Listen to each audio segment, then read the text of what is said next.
안녕하십니까. 주요 국내외 뉴스를 통해서 주식 투자의 포인트를 살펴보는 크로스체크 이데일리 이정훈입니다. 저희 준비한 기사 보시겠습니다. 어제 중국 인민은행이 엄청난 자금을 시장에 또 뿌려대는 그런 어떤 통화 부양 조치를 펼쳤는데요. 중국의 상황들 함께 좀 살펴보시겠고, 다른 글로벌 은행들은 어떤 좀 행보를 보일지 미리 좀 전망해보는 그런 시간을 가져보겠습니다.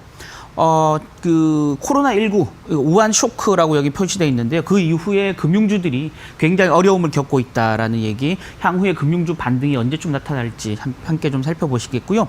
역시 증시가 굉장히 부진한 상황, 과거 전염병들의 그 반등 사례들을 한번 살펴보시면서 이번 사태에 대한 힌트를 한번 찾아보실 필요가 있겠다라는 겁니다. 기사 본문 보실 텐데요. 이게 기사가 좀 작게 나오는데 자세히 한번 보시면 어제 중국인민은행이 새로운 또 통화 부양 조치를 내놨습니다. 연초부터 지급 준비율을 인하했고 또 레포 금리를 내림으로써 시장에 많은 유동성을 뿌려댄 중국인민은행이 이 코로나19 사태 상황이 심상치 않다라고 판단되면서 추가로 경기 부양 조치를 내놨다라는 건데요. 여기 기사 본문을 보시면 이게 잘 보이지는 않는데요.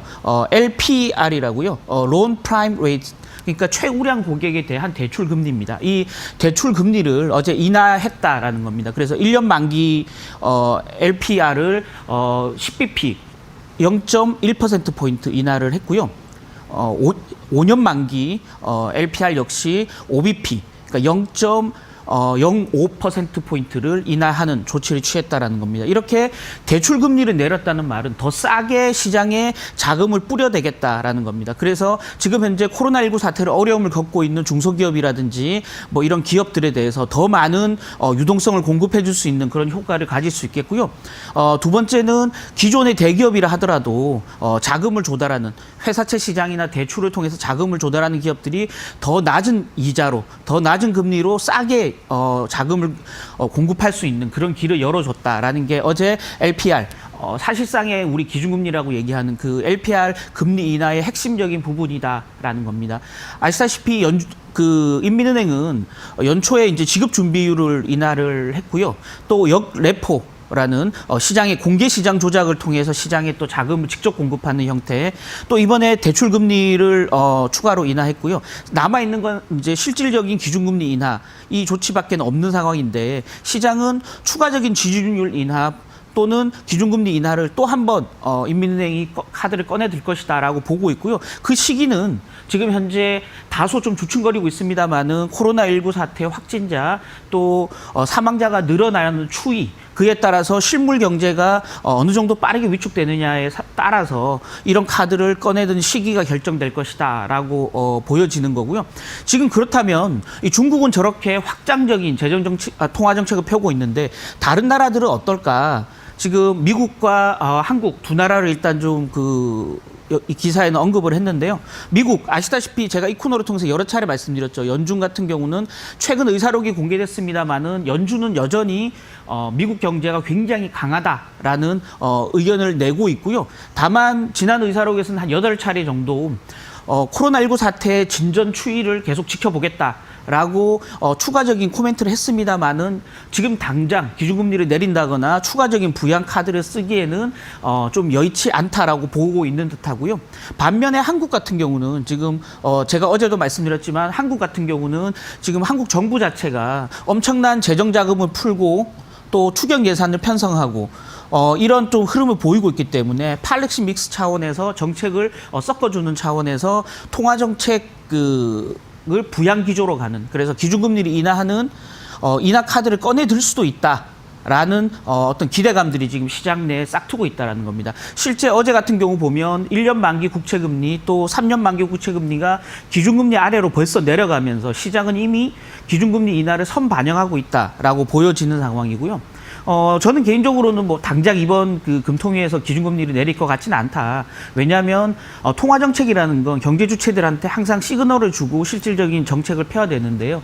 지난 금통위에서 사실상 금리 인하의 기대감들을 시장 내에 심어주지 않았기 때문에 이번에는 그 코로나19 사태를 지켜보면서 금리를 내릴 수 있다라는 시그널만 준다 그러면 시장은 선제적으로 금리 인하를 반영할 가능성이 있다.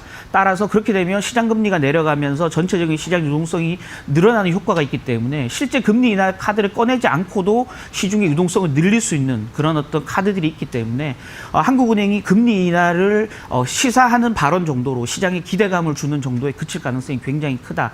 따라서 이 다음 금통위에서 한국은행이 어떤 코멘트를 할지를 지켜보는 그런 어떤 전략이 좀 필요하겠고요.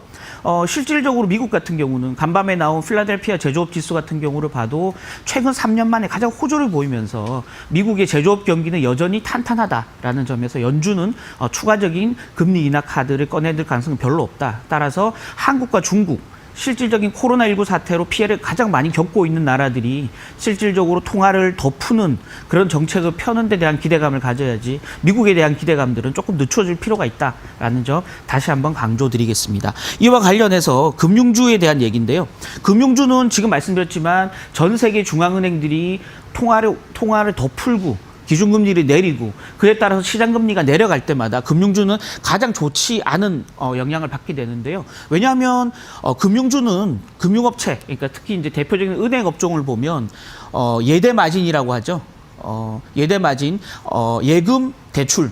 이 두 개의 금리 차이인데요. 그래서 대출 금리를 더 높게 받고 예금 금리를 더 낮게 주면 은행 입장에서는 이 예대 마진이 늘어나서 수익이 높아지는 상황이고요.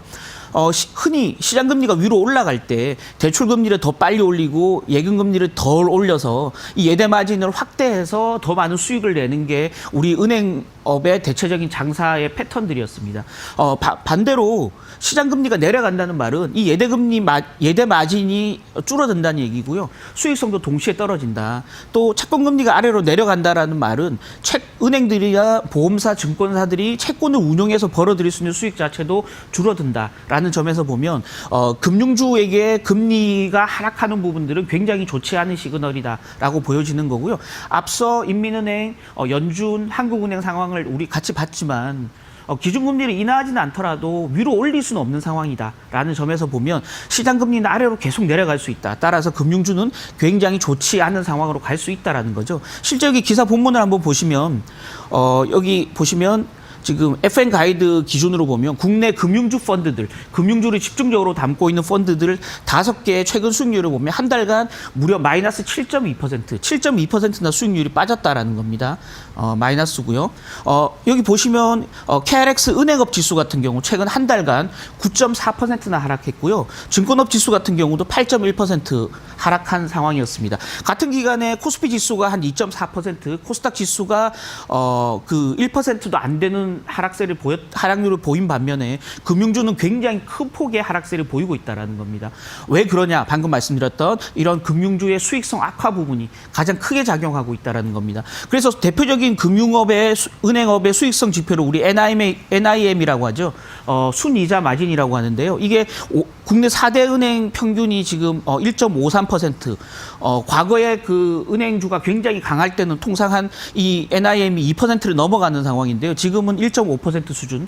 국내 대표적인 은행들을 보면 신한은행 같은 경우는 재작년에 1.6% 정도였던 NIM이 지금 현재 작년 말 기준으로 1.5%까지 하락을 했고요. 국민은행 같은 경우도 1.7에서 한 1.6%까지 지금 한 그 10bp 정도 아래로 내려가 있는 상황입니다. 그만큼 은행들의 수익성이 떨어지고 있다라는 부분이 은행주 주가를 아래로 계속 끌어내리고 있는 그런 어떤 핵심적인 요인이다라고 보여지는 거고요. 또 하나의 요인은 이 코로나 사태입니다. 코로나19 사태로 인해서 전체적으로 경제 활동이 위축되면서 돈을 쓰고자 하는 수요가 줄어든다는 거죠. 그래서 여기 앞에 수식어가 나와 있지만 돈 장사를 하는 금융업체들 입장에서는 돈을 쓰고자 하는 수요가 줄어든다는 말은 돈을 벌 수 있는 여지가 줄어든다는 얘기고요. 그에 따라서 수익성이 더 줄어들 수밖에 없다라는 게 가장 큰 하락 요인입니다.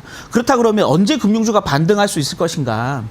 일단은 지금 코로나19 사태가 좀 잦아들기를 기다려야 되는 상황이고요. 일단 잦아들게 되면 시장의 투자 심리가 좀 살아날 가능성이 있기 때문에 그렇게 된다 그러면 증권주부터 우선 반등할 가능성이 좀 있고요. 은행주 같은 경우는 전체적인 어떤 수익성이 좀 살아나는 국면으로 가야 된다라는 거죠. 어제도 부동산 대책이 나왔지만 추가적인 부동산 규제 대책이 나왔지만 부동산 시장을 억누르고 있고 전체적으로 돈이 돌지 않은 상황에서 은행주가 의미 있는 반등을 하기는 수월치 않다라는 점에서 증권주 이후에 조금 밸류에이션 매력이 좀 더 부각되고 수익성이 바닥을 찍고 올라가는 양상을 보여야만 은행주는 상승할 가능성이 있다라는 거고요. 그나마 지금 하락장에서 은행이나 증권주 같은 경우는 상대적으로 높은 배당 성향 때문에 좀 관심을 끌고는 있습니다만은 그것만으로 위로 올라가기에는 좀 벅찬 상황이다라는 걸 염두에 두셔야 될 것 같고요. 어쨌든 간에 저금리 기조가 계속 이어진다. 또는 은행 같은 경우는 지금 아시다시피 불안전 판매로 인해서 금융당국으로부터 제재를 받고 금융투자자들로부터 소송을 당하고 있는 상황. 그래서 언제 또 다른 어떤 비용이 발생할지 모르는 상황에서 위로 올라가기는 굉장히 수월치 않다. 그래서 당분간 금융주에 대해서는 조금 신중하고 보수적인 접근이 필요하겠다라는 말씀 드리도록 하겠습니다. 마지막 뉴스 보실 텐데요. 마지막 뉴스는 증시 반등에 대한 얘기입니다. 지금 과거 사스, 메르스 때에 비해서 지금 코로나19 사태, 우리 증시가 어떤 방향으로 가고 있는지를 여기 차트가 지금 보여주고 있는데요. 여기 한번 보시면 과거에 지금 그 코스피 지수 차트인데요. 사스가 발병한 이후에 이렇게 W자로 지수가 반등하는 양상을 확인할 수 있고요. 메르스 때도 진폭은 적지만 상대적으로 W자를 그리면서 동시에 위로 올라가는 양상을 보였다. 물론 이 당시의 경제 상황에 따라서 증시 반등의 폭이라든지 강도 또 그 시기는 달라질 수 있겠지만 어쨌든 전체적인 모양새는 두 번의 바닥을 찍고 위로 올라가는 양상을 보였다라는 거고요. 지금 코로나19 사태 때 이후 한 번 V자로 지금 반등한 상황인데 최근 다시 좀 아래로 반등세가 꺾이고 있는 양상이기 때문에 다시 과거처럼 이렇게 W자로 반등할 수 있느냐를 가늠해 봐야 될 텐데요. 지금 여기 그래프를 한번 보시면 과거와 달리 지금은 글로벌 주식시장의 밸류에이션이 굉장히 높다라는 상황입니다. 지금 S&P 500 지수 기준으로 보면 미국 증시의 PER이 지금 19.6배를 기록하고 있거든요. 최근 10년간 평균이 한 15배 정도니까 최근 10년간 평균과 비교해도 지금 굉장히 비싼 수준이다라는 게 미국 증시 상황이고요. 유럽 증시 역시도 지금 PER이 15배에 이르고 있기 때문에 상대적으로 굉장히 높은 수준이다. 다만 이 코로나19 사태로 인해서 상대적으로 직접적인 타격을 받고 있는 한국과 중국 증시는 12배, 11배 정도의 PER을 기록하면서 그나마 좀 덜 비싼 상황이다라는 점에서 보면 이 코로나19 사태가 좀 진정되고 잦아들면 가격 메리트로 인해서 중국과 한국 증시가 오히려 더 큰 폭의 반등을 기록할 가능성도 충분히 있다라는 거고요. 결국은 이 반등의 시기 또 반등의 강도를 결정하는 부분들은 바로 기업 실적이 될 것 같습니다. 아시다시피 PER이란 말은 이익 대비 주가 수준을 나타내는 거기 때문에요. 이 주가 수준이 너무 비싸다라고 한다면 그만큼 이익이 늘어나면 되는 부분이거든요. 이익이 늘어난다는 말은 PER이 전체적으로 내려간다라는 뜻이기 때문에 기업 실적이 어느 정도 견조하게 버텨주느냐, 또 코로나19 사태가 빨리 잦아들면서 기업들 실적 악화를 좀 덜 가져오는 상황으로 전개되느냐, 이런 부분들을 잘 봐야 될 것 같고요. 결국은 이 코로나19 사태의 뉴스 플로우에 따라서 이 PER 또 밸류에이션, 주가 반등의 폭, 시기 등이 결정될 가능성이 굉장히 크다라는 점을 감안하셔야 될 것 같습니다. 저희가 준비한 기사는 여기까지고요. 간밤에 뉴욕 증시를 보면 금 가격이 전고점을 뚫고 올라가서 7년 만에 최고치를 기록했고요. 또 미국 달러 인덱스 같은 경우도 99를 넘어가면서 최근 3년 만에 가장 높은 수준을 기록했습니다. 시장은 지금 안전자산을 향해서 계속 가고 있다. 이 플라이 투 퀄리티라고 하는데요. 안전자산 선호가 강하게 나타나고 있다. 특히 지금은 오늘 금요일로서 주말을 맞고 있는 상황이기 때문에 조금 포지션을 가볍게 가져가는 전략을 좀 세울 필요가 있지 않겠나라는 말씀 끝으로 드리도록 하겠습니다. 지금까지 이정훈이었습니다.